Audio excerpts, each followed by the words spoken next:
કે રાત્રિના સમયે વાતાવરણમાં અમુક નકારાત્મક કે અસ્થિર ઉર્જાઓ વધુ સક્રિય હોય છે. તો ખુલ્લા વાળ આ ઉર્જાને સહેલાઈથી ખેંચી શકે છે અને એની અસર પછી વ્યક્તિની માનસિક શાંતિ પર અને ઘરના વાતાવરણ પર પણ પડી શકે. સ્ત્રોત આવું સૂચવે છે. એટલે વાળ બાંધીને સૂવાની સલાહ બરાબર. અને ઉર્જાનો આવો સંબંધ. સારું, હવે ચોથો મુદ્દો મીઠાના ઉપયોગનો છે. એ થોડો અસામાન્ય લાગ્યો મને. હા, કયો? પેલો, અઠવાડિયામાં એકવાર દરેક રૂમમાં કાગળ પર ચપટી મીઠું મૂકવાનું અને સવારે ગંદી નાળીમાં ફેંકી દેવાનું. આની પાછળ શું તર્ક? હા, એ થોડું અલગ છે. જુઓ, મીઠું આપણા ત્યાં જ નહીં, ઘણી સંસ્કૃતિઓમાં શુદ્ધિકરણનું પ્રતીક છે. હા, એ ખરું. અહીં માન્યતા એવી છે કે મીઠું વાતાવરણમાં જે સ્થિર, ભારે કે જેને નકારાત્મક ગણીએ એવી ઉર્જાને શોષી લે છે. ઓકે. એટલે એને કાગળ પર રાખી સવારે ઘરની બહાર, મતલબ કે ગંદી નાળીમાં ફેંકી દેવાથી એ નકારાત્મકતા ઘરમાંથી દૂર થાય છે અને સકારાત્મક ઉર્જાનો પ્રવાહ વધે. જે લક્ષ્મીજીના વાસ માટે સારું ગણાય. બરાબર. એક પ્રકારની સ્પેસ ક્લિયરિંગ, જગ્યા શુદ્ધિકરણની પ્રક્રિયા છે આ. હા, સમજાયું.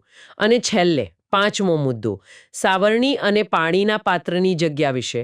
રાત્રે સાવરણી દક્ષિણ દિશામાં રાખવી અને પાણી માથા પાસે આગળ નહીં, બાજુમાં રાખી શકાય. આનું શું મહત્વ? સાવરણી, જુઓ, સફાઈનું સાધન છે અને સફાઈ એટલે સ્વચ્છતા અને સ્વચ્છતા એટલે સમૃદ્ધિ, એટલે એને પણ લક્ષ્મીજી સાથે જોડી છે. હા, એ લોજિક બરાબર છે. પૌરાણિક માન્યતા એવી છે કે સાવરણીમાં લક્ષ્મીનો વાસ છે, પણ એને યોગ્ય સ્થાને રાખવી જરૂરી. હવે દક્ષિણ દિશા આમ તો યમની દિશા ગણાય છે. ઓહ. એટલે કદાચ એને ત્યાં રાખવાથી નકારાત્મક પ્રભાવ દૂર રહે એવી કોઈ માન્યતા હોઈ શકે. ચોક્કસ કારણ કદાચ વધુ ઊંડું હોય. અને પાણીનું પાત્ર માથા પાસે નહીં. હા, માથા તરફ આગળ નહીં, બાજુમાં ચાલે.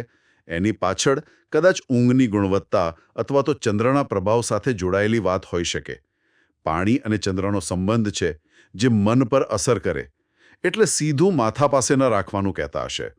શક્ય છે. તો ટૂંકમાં આપણે જોઈએ તો આ પાંચેય મુદ્દા જે આપણે ચર્ચા કર્યા, રાત્રે દૂધ દહીં ન આપવું, એઠા વાસણ ન રાખવા, વાળ ખુલ્લા ન રાખવા, મીઠાનો પ્રયોગ કરવો અને સાવરણી પાણીની જગ્યા, આ બધું ક્યાંક ને ક્યાંક ઘરના વાતાવરણ, એની સ્વચ્છતા અને એક પ્રકારની ઊર્જાના મેનેજમેન્ટ સાથે જોડાયેલું છે.